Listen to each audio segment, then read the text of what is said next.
Khalid bin Walid radiallahu anhu was one of the greatest warriors in the history of Islam. Even the superpowers of the time, the Persian and Roman empires, were forced to kneel before his unsheathed sword. Khalid's presence on the battlefield could shift the momentum and outcome of a war at any moment. With a combination of military genius, strategy, strength, courage, and lightning speed, he was an invincible warrior. The Prophet himself bestowed upon him the title Saif Allah, meaning the Sword of Allah. Based on the book The Sword of Allah by the renowned Pakistani military researcher A.I. Akram, we are presenting the life story of the great Khalid in a series. The Sword of Allah, Episode 15, The Fall of the Apostates. The Muslim forces eliminated the apostates in other areas of Arabia through a series of well-planned consecutive expeditions. This took about 5 months. Amr ibn al-As was sent to suppress the rebels in the border areas of Syria. The two main tribes there were the Huza'a and the Wadiya. The Wadiya were part of the larger Kalb tribe. While Khalid was fighting the rebels in central Arabia, Amr led the campaign in the north. He achieved limited success, and as a result, the rebel tribes refrained from showing full loyalty to Islam. When the Battle of Yamama ended, Shurahbil bin Hassana and his corps joined Amr under the Caliph's orders. Together, they conducted joint operations against the rebels in northern Arabia. Most rebel tribes gathered at Tabuk and Daumat al-Jandal. Amr and Shurahbil dealt them a severe blow there. After several weeks of conflict, the rebels were defeated, and the tribes returned to the fold of Islam. Peace was established in northern Arabia. The main tribe living in Oman was the Azd. Their chief's name was Laqith bin Malik, popularly known as Jiltaj, or the Crowned One. This tribe and those whose apostasy will be discussed in this chapter had all accepted Islam during the Prophet's lifetime and agreed to abide by the conditions imposed by the Muslim state. Upon hearing the news of the Prophet's passing, most of the Azd people rebelled under Jiltaj's leadership. It is not certain if Jiltaj was a true apostate. A brief statement by Tabari suggests he claimed what prophets claim, implying a claim to prophethood.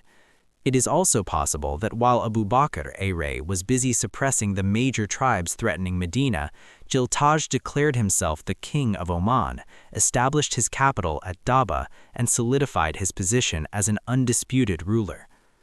When Khalid left Zu al-Qissa to suppress Tulayha, the Caliph sent Huzaifa bin Mihsan to Oman. Although Huzaifa entered Oman, he lacked sufficient strength to face Jiltaj. Thus, he wrote to the Caliph requesting reinforcements. As mentioned earlier, the Caliph ordered Ikrimah to march from Yamama to assist Huzaifa. Once Ikrimah reached Oman, the two generals jointly marched toward Daba to suppress Jiltaj. The battle took place in late November 632 AD. Initially, the tide of the war was against the Muslim forces. In that critical situation, a local Muslim group that had remained steadfast despite Jiltaj's rise joined the battle on the side of the Islamic forces. This new strength revitalized the Muslim army, and they defeated the opposition. Jiltaj was killed in battle. Huzaifa was appointed governor of Oman and focused on improving the law and order situation. Having no administrative duties, Ikrimah suppressed the remaining Azd rebels around Daba. Gradually, the Azd people returned to the path of peace and never caused trouble for Medina again. After the Battle of Yamama, the Caliph sent al-Ala bin Hadrami to Bahrain to suppress the rebellion there. Upon arrival, al-Ala found them gathered at al-Hajar, protected by a trench. Al-Ala launched several attacks, and the fighting lasted for days, but no significant results were achieved. Al-Ala became worried about how to overcome the enemy's impenetrable defense. Crossing the trench was now the major problem. One night, hearing the sound of noise and revelry from the enemy's position, he immediately sent 2 spies to gather information. They returned reporting that the enemies were absorbed in celebration and were all intoxicated. Al-Ala quickly ordered a night attack. The Muslim forces found not a single guard. They descended upon the enemy suddenly. Hundreds were killed before the enemies could realize what was happening. However, some managed to flee the battlefield. The next day, al-Allah led an expedition to the coastal areas to finish off the remaining enemies. He faced resistance in only one place and defeated them decisively. Most of them returned to Islam. This operation was completed in late January 633 AD. Yemen was the first province to declare rebellion against Islamic authority. This rebellion was led by the Ansi tribe under their leader, the false prophet Aswad, who was described earlier. During the prophet's lifetime, a Persian Muslim named Feroz suppressed this rebellion and had been serving as governor in Sana'a since then. Upon hearing the news of the prophet's death, the people of Yemen rebelled again under the leadership of Qais Abd Yahuth. They planned to free Yemen from Muslim rule by killing Feroz and other prominent Muslims. To execute this, Qais invited Feroz and other leaders for a discussion. Some Muslims fell into this trap and lost their lives, but Feroz sensed the conspiracy at the last moment and became cautious. Having no organized force to face the rebellion, he deemed it safer to flee. Hearing of his escape, Qais pursued him, but Feroz managed to find a safe haven in the mountainous areas. This occurred in June or July 632 AD. For the next 6 months, Feroz stayed in this secure mountain area and organized the Muslims. Thousands of Muslims joined Feroz, swearing to sacrifice for Islam and rescue Yemen from Qais. Feroz marched toward Sana'a with his organized force. In mid-January 633 AD, the Muslim forces met Qais outside the city. The Muslims were victorious and Qais fled to Abyan.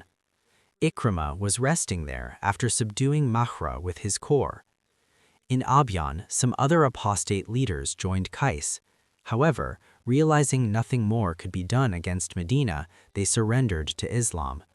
Later, the Caliph pardoned them all. Many of these apostate leaders, after rejoining the banner of Islam, fought heroically in Iraq and Syria in the following years. The final major blow of apostasy came from the Kinda tribe living in Najran, Hadramaut, and East Yemen.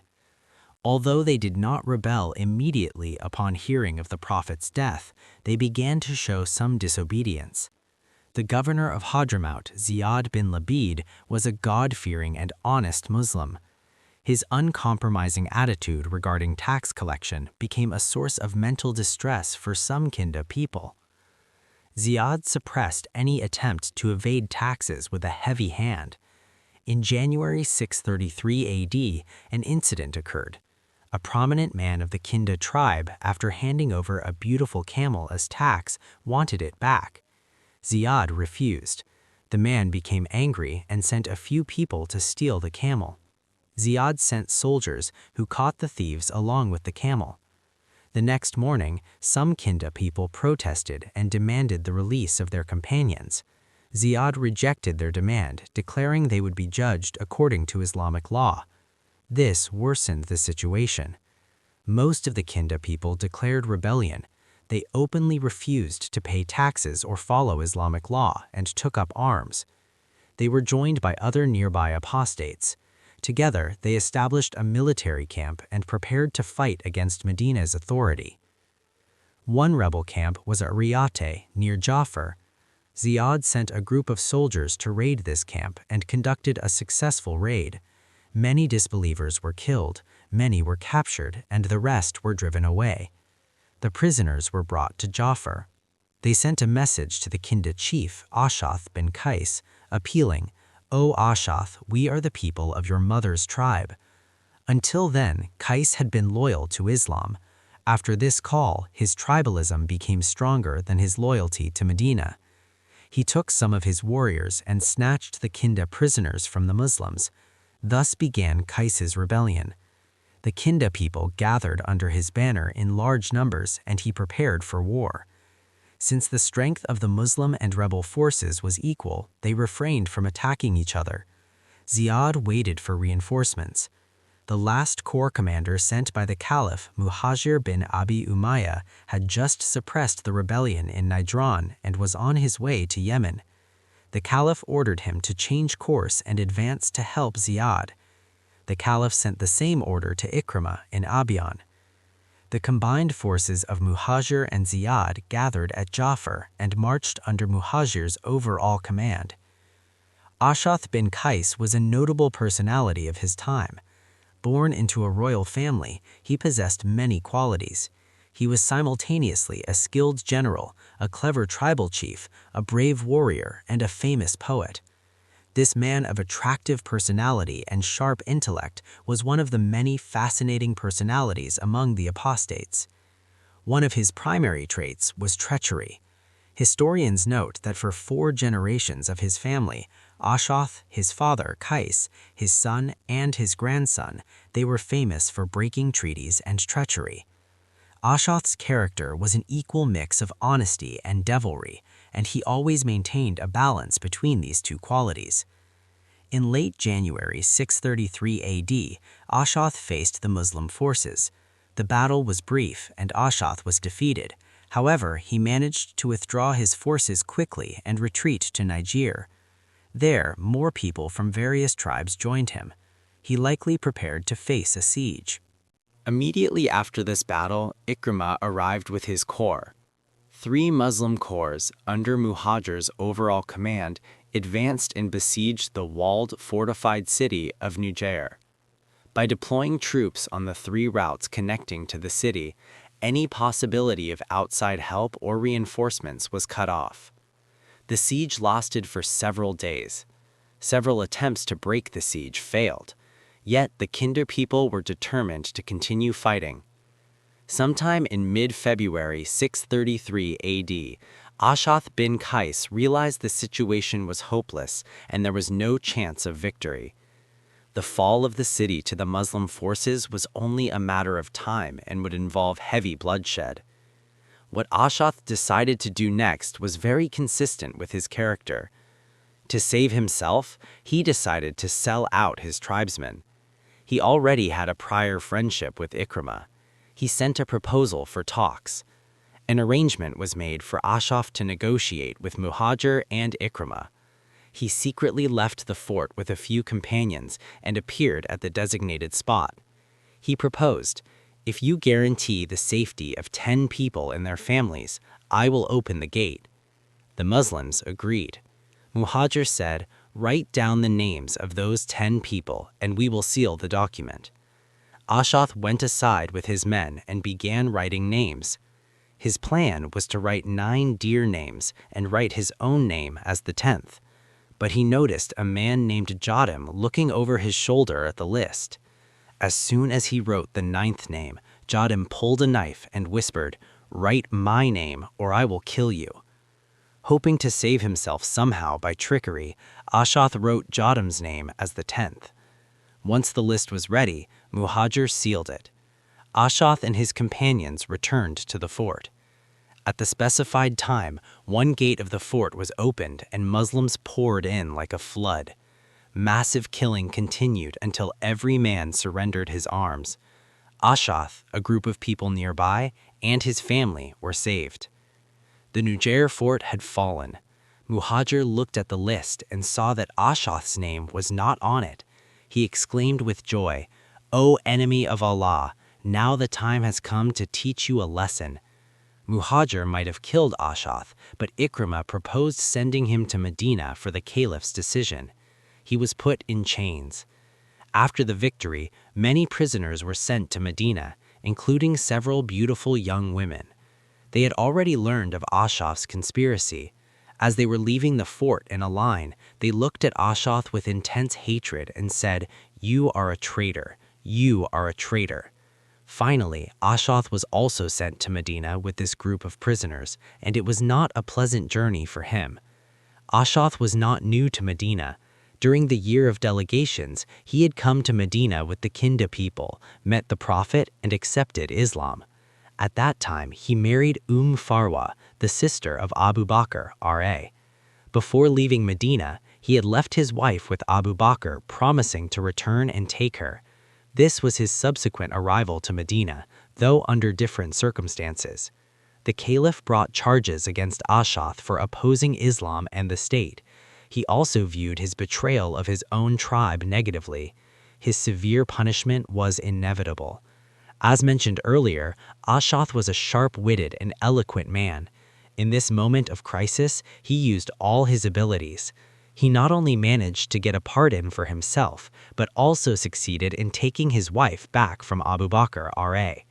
He continued to live in Medina, having little interest in returning to his own tribe. Later, he made significant contributions to the campaigns in Syria, Iraq, and Persia. During the reign of Caliph Othman RA, he was appointed governor of Azerbaijan, but treachery never left his nature. Many, including Abu Bakr RA, believed he should not have been pardoned for the crime of apostasy. Before his death, while commenting to friends on what was left undone and what should have been done, Abu Bakr RA said, "I should have killed him." Any reader of Islamic history may remember that the wife of Imam Hassan, prompted by Caliph Muawiyah for 100,000 dirhams, poisoned his husband. This woman was the daughter of Ashath. The defeat of the Kinda tribe at Nujair marked the end of the apostasy movement.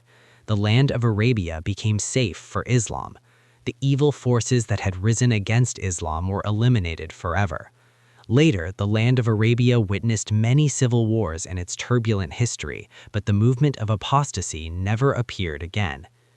The completion of successful expeditions against the apostasy movement marked the end of the 11th Hijri year. On the auspicious beginning of the 12th Hijri year, on March 18, 23 AD, the land of Arabia was united under the single authority of the capital, Medina. Leading successful campaigns against the apostasy movement was a testament to the great political and military skill of Abu Bakr RA. Although he showed skill in the Iraq and Syria campaigns, his greatest service to Islam lay in successfully suppressing the apostasy movement. By suppressing this movement, he saved the infant Islamic State from destruction and solidified and cleared the path for the future progress of Islam. And this was made possible due to the military wisdom and physical prowess of the Sword of Allah, Khalid ibn Walid RA.